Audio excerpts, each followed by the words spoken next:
we're here now with Mark Bullimore at the NCC 2020. Professor Bullimore. Mark, welcome at the stage. It's a pleasure to have you over at this interview.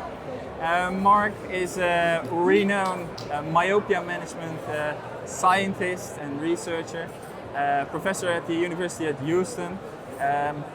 Has written over a dozen, maybe over 100 peer-reviewed articles, and is really an expert on myopia management. So we're going to ask him a few questions and ask his opinion on certain topics about myopia management.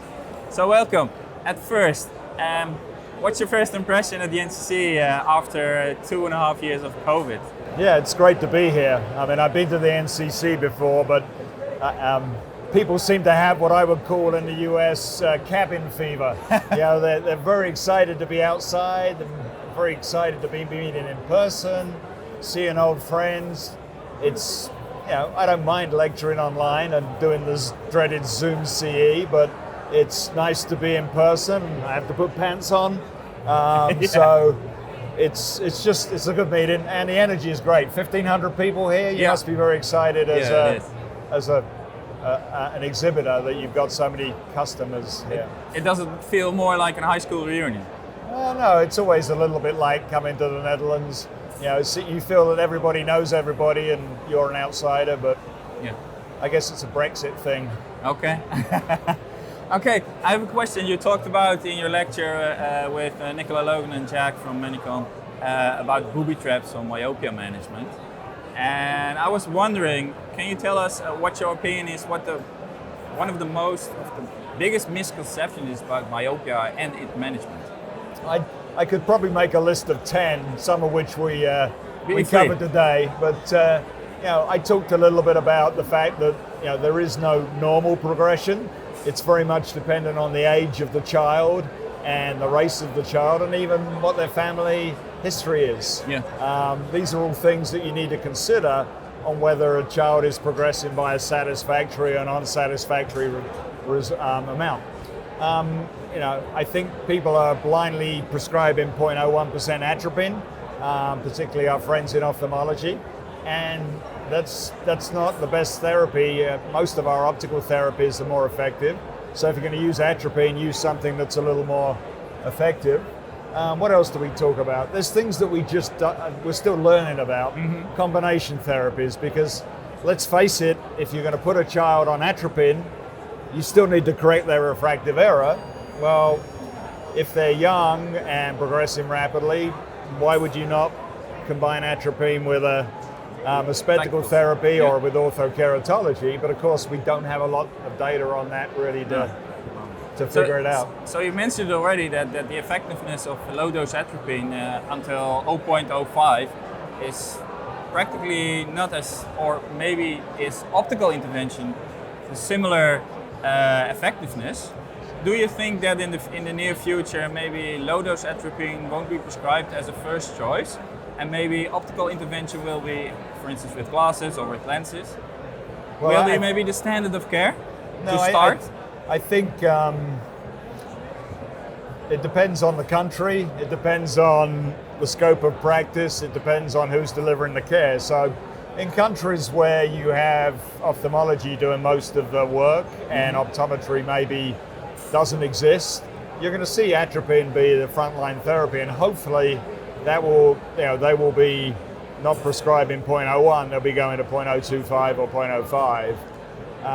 In countries like the US, where optometrists provide most of the pediatric care and they can do everything, spectacles, contact lenses, atropine, I think you're going to see optical be the frontline therapy with atropine added when you're getting, when the progression is still going forward. That's the way that most of my colleagues who I talk to practice in North America. So it is. I don't think it's going to be a one-size-fits-all. It's going to depend, and probably in Netherlands you're still going to have optometry doing ortho-K. There's probably going to be some embracing of MiSight and other contact lens options, and then with sight glass vision, there'll be an embracing of that, and particularly in the younger kids, those results look very useful, and the ophthalmologists will do their atropine. And on the general part of myopia management, there was also a discussion during the session you presented about standard of care of myopia management. Do you think that should be soon the case? I think we're getting there. I mean, I don't think it's going to be legislated that we do this. No. But certainly things are moving. Excuse me. In the US, where everybody's always worried about getting sued, the last thing you want to do is not offer myopia management. I think people are going to be offering it to every patient or every parent. And if the parent says no thanks, they'll document it carefully, sign here. Or they will at least talk about it. And yeah, so I've told you so in the end. Yeah, no, it's, hey, I want to give you this leaflet and read it. Next time we'll talk about it. Okay. So I think you'll see that moving, but you have the data. Market penetration for things like MiSight are perhaps not what we thought they might be, but we're dealing with early adopters still. We're waiting for the top of the bell curve to arrive when it comes to myopia control. Okay. My final question, and that's more like looking into the future. Of course, you don't have a glass ball, I think. Yeah, you do? Show it later. But what do you think about future options? Do you think, like, for instance, there are now much more research done on drugs, translated soft contact lenses? Yep.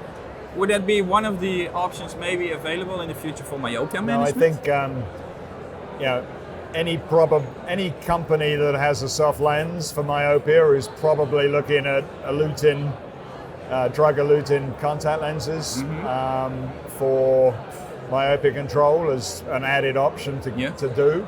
Obviously, there's some science to figure out there as well in terms of drug release and concentration and such like. The nice thing about atropine, of course, is it affects the iris to the same amount it affects receptors in the retina. So you've got a pharmacological measure, an index of what it's going. I think that's going to be happening. I think it'll take us a few years to figure out what's going on with different flavors of light, whether it's ultraviolet or red light. And we're obviously going to get next generation products. Yeah, MiSight is very much a first generation product. What's the future hold? Can you tweak the design? Can you do something slightly different? Yeah. Same with spectacle lenses. And of course, with drugs, we got atropine, but I'm sure some companies are working on designer atropine or selective muscarinic antagonists. So that's something else. So a lot of things going on. So keep me busy. The brighter for all the optometrists and eye care professionals will be bright in a certain way. Yeah, no, I think a lot of people are embracing this in the same way that some people embrace dry eye therapy and other aspects of eye care, because they want to do something that differentiates themselves from their competitors and makes their job more interesting than just one or two.